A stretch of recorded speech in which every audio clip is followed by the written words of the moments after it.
Hi students, you're probably wondering why is this screen black? Well, in a few minutes we'll get to the PowerPoint, but one of the first things I want to kind of say to you guys is, and I said it before, but you guys have been such a wonderful class, probably the best, funnest class I've had, and if not all my teaching career, a really long time.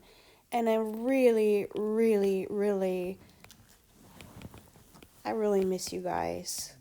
And it's a bummer that we can't meet face to face, but hopefully you all will attend some of my office hours so I can see your faces and hear your voices.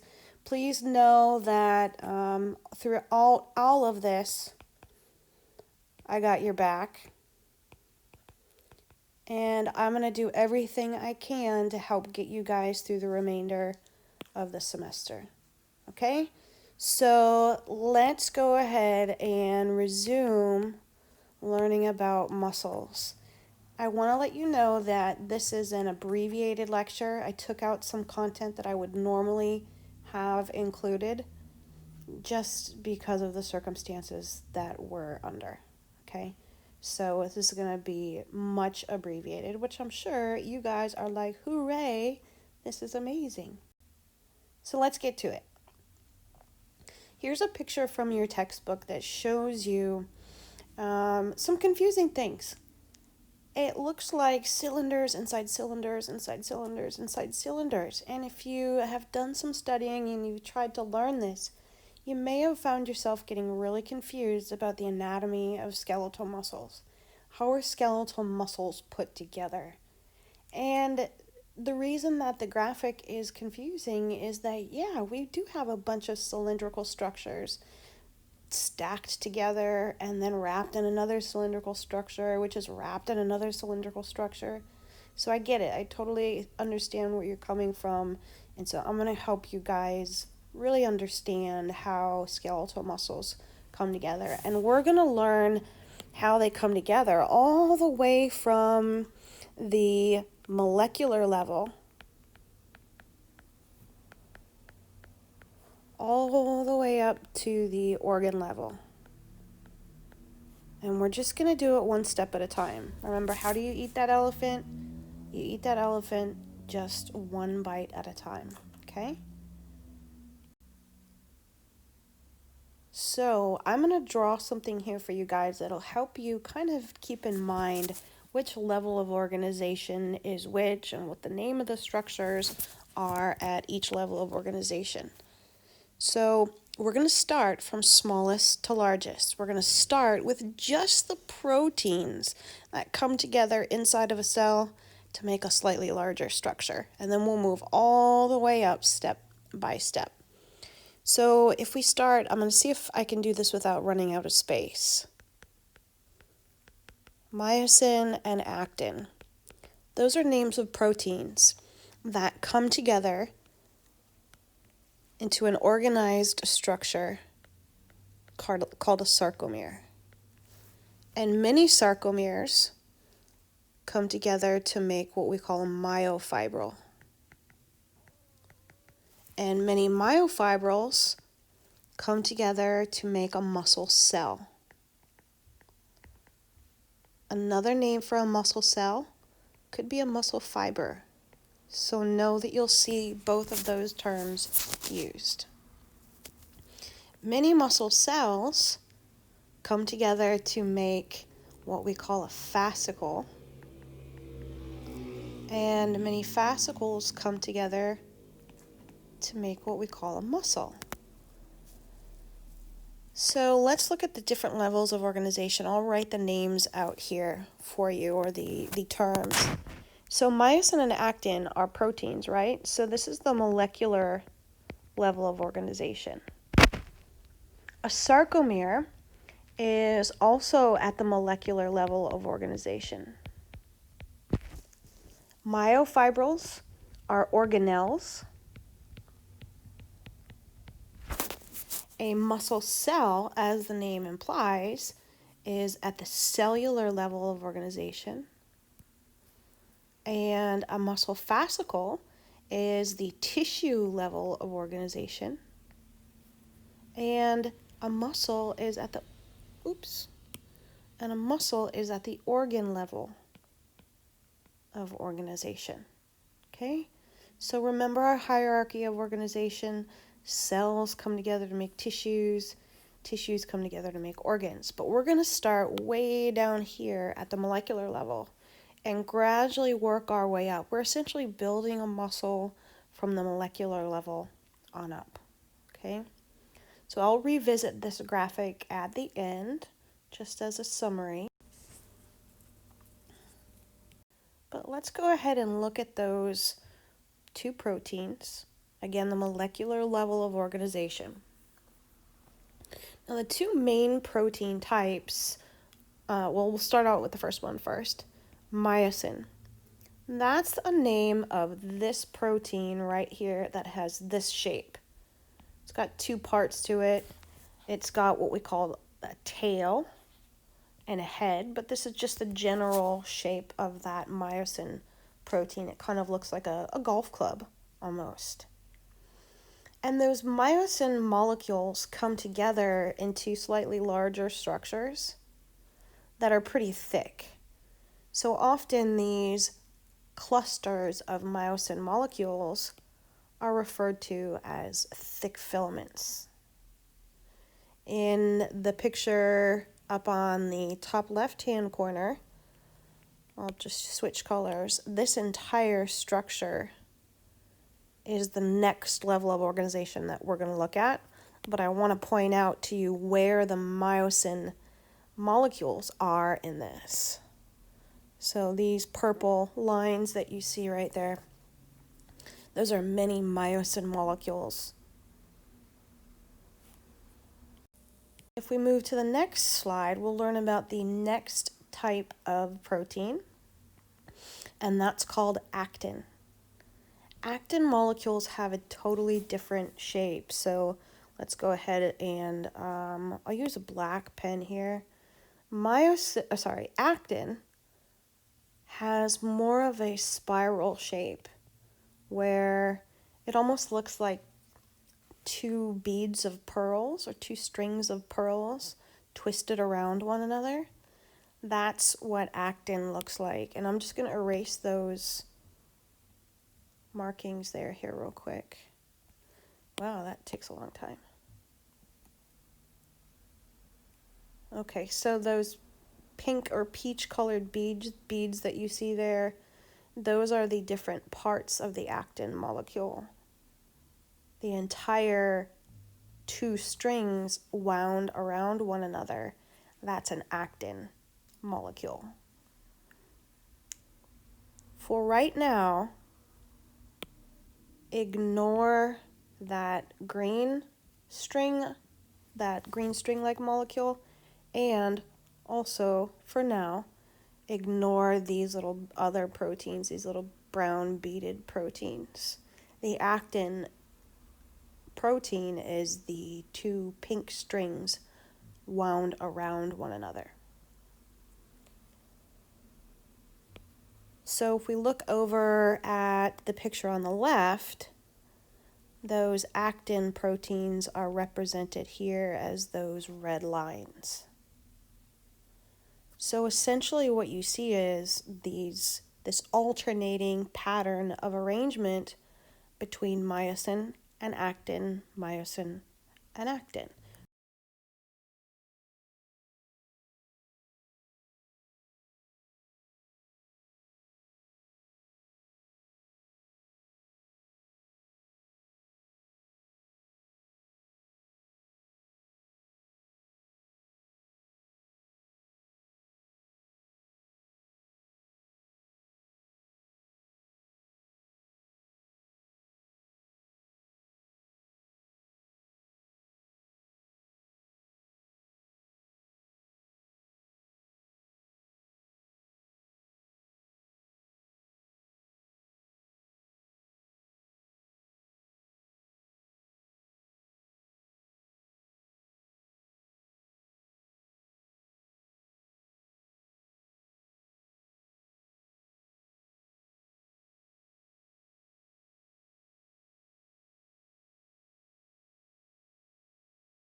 Okay, so we're going to kind of switch gears here, or kind of try and connect epimysium, perimysium, and endomysium. So if we look at the picture up on the left right here, where the red color ends, that's where the muscle cells end. Or that's where the muscle cells terminate. But we know that muscles as organs are anchored to bone, right? And they're anchored to bone via these structures that we call tendons. So all of this is a tendon. More specifically, that's the calcaneal tendon. And so what a tendon is made of is a continuation of the endomysium,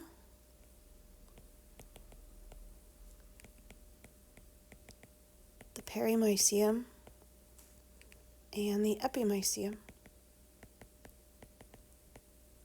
So right here where the muscle cells end, the fibers of the endomysium and the perimysium, they just continue on. They continue on as the tendon, and then ultimately those fibers weave into the periosteum of the bone, making a really tight connection. Here's just another picture showing you from a different author, just showing you those different levels of organization. I won't explain too much on that. It's pretty self-explanatory. What we're going to do now is move on to sort of a different topic, how muscles grow, and that's called hypertrophy, and how muscles shrink, and that's called atrophy. So you may have heard somewhere in exercise setting, or maybe at the gym, or from somebody who works out a lot, that the only way muscles grow is if they rip and tear. And once they rip, or there's some damage caused to the muscle, then the repair is what builds muscle. And that's not actually true. So now, since we've learned about how muscles are put together, we can understand how muscles grow. If we look just at the cellular level, inside of a muscle cell, there are components inside of a muscle cell that are going to increase when you start placing demand or increased demand on a muscle. Exercise, as an example. If you're continually asking a muscle to contract, the muscle is kind of going to go, you know what? She's demanding that I contract more often, so I better increase the structures inside the cell that are responsible for contraction. So muscle cells are going to, when they grow, when you increase demand on them, one of the things they'll do is increase the number of mitochondria. Remember that mitochondria are the organelles that are generating ATP. And ATP is necessary for muscle contraction.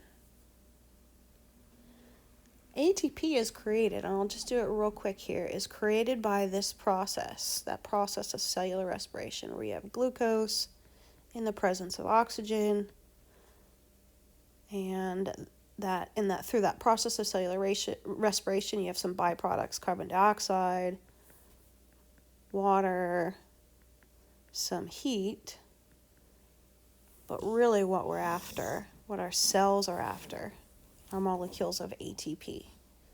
Well, in order to get this process started, this process of breaking down glucose, we have to split glucose in half.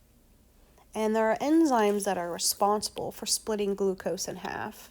And I'll just do it like this. This isn't really how it happens, but I'm just going to draw a line right there through glucose. Splitting glucose in half is called glycolysis. So the enzymes that are responsible for splitting glucose in half and kicking off cellular respiration are called glycolytic enzymes. So if your muscle cells need to if your muscle cells need to create more ATP, then it's going to have to break down more glucose. And so therefore, you're going to need more enzymes to break down that glucose. So those glycolytic enzymes increase in concentration. Your muscle cells also increase their glycogen reserves. They start storing glucose. Glycogen is a stored form of glucose. So your muscle cells go, well, if I have to make more ATP so that I can, and in order to make more ATP, I need more glucose, I better store more glucose inside of my muscle cells. So you have more mitochondria building up or being created inside the muscle cell. You have more glycolytic enzymes building up inside of a muscle cell. And your muscle cells are increasing the amount of glycogen that they store inside of the cells. That causes the individual muscle cell to get larger. It expands. And in addition to that, your cells create more myofibrils. Remember, those are the organelles made of sarcomeres? So when all of these things increase inside of a muscle cell, the muscle cell actually gets larger. And if all of the cells get larger, then all of the fascicles get larger. And if all of the fascicles get larger, what you see is an enlargement of the muscle. And that enlargement of a muscle is called hypertrophy. Now the reverse is true if you don't use a muscle. Muscle cells are expensive to maintain, metabolically expensive to maintain. So if you're not actively using or placing demand on those muscle cells, it doesn't make any sense to maintain them because they're expensive to maintain. So muscles will actually shrink when they're not being used. When a muscle shrinks, that's called atrophy. And what you see in atrophy, or what happens in atrophy, is, let me get my pen out here.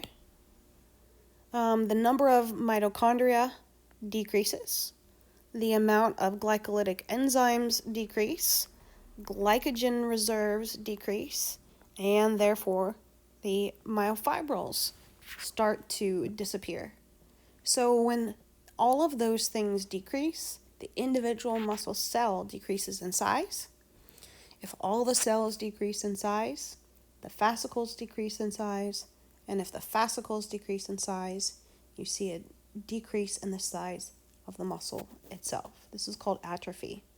This is most easily seen in individuals who, for instance, are paralyzed, who no longer have neurological control over muscle contraction. So if you imagine somebody who is in a wheelchair and are in a wheelchair because they can no longer walk and use those muscles of the legs, you'll see that the muscles of the legs, or overall appearance of the legs, is much smaller. The legs appear quite skinny because they physically can't contract those muscle cells or those muscles. Okay, so the next topic is the different types of skeletal muscle fibers. Also, remember, a skeletal muscle fiber is known as a skeletal muscle cell. When you get to physiology, you'll learn a little bit more about these and how these different types of muscle cells contract. For these next couple of slides, I'd like you to read about fast fibers. They're also called white fibers. And I'd like you to understand how they're structurally and functionally different from the slow fibers, or also called red fibers. There's a fiber type in between that we call intermediate or pink muscle fibers. You can ignore those. If your physiology instructor chooses to teach you about that, great. I know that our book does discuss those intermediate fibers, but you don't need to know about those. So structurally and functionally, I'd like you to know the difference between the slow or red fibers and the fast or white fibers. You can read about this in your textbook. A couple of things I will cover with you now, is in early development. How do our muscles, how are they formed when we're still developing in utero inside mom? And you might remember this, You might remember this term right here, blast. And remember that means immature. So during fetal development, you have a number of immature muscle cells that are congregating and fusing together. So here's one myoblast. And they're all going to fuse together and create what we've learned about is that mature muscle cell that's multinucleated. Look, each one of these myoblasts has a nucleus. But if all of those myoblasts fuse together to create one cell, what you get is one cell that's multinucleated. Simple as that. And then lastly, what I'd like to cover with you is what happens to our muscles as we age. So naturally, and it will happen to all of us eventually, some slower, some faster, but skeletal muscles are going to atrophy. They're going to get smaller. They're smaller in diameter because mitochondria are becoming reduced, glycogen reserves are becoming reduced. All of those things that we learned about when we were discussing atrophy will happen naturally as we age. Muscles also lose some of their elasticity, so essentially they become stiffer and less resistant to stretch.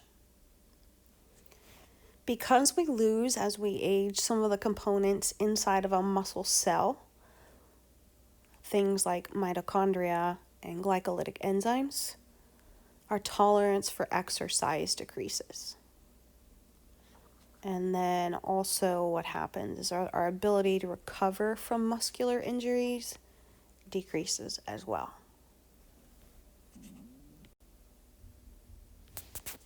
So that's it. There are a couple of links here for you that I would have normally asked you to watch if we weren't converting to online teaching. So if you'd like to watch this video at the bottom, this link, this is going to show you exactly how muscle contraction occurs, the entire process, but you don't need to know this for a test. And then also this link right here, if you copy and paste it, shows you how sarcomeres contract. That might be useful just so you can understand how they shorten, but I won't test you on any of that information.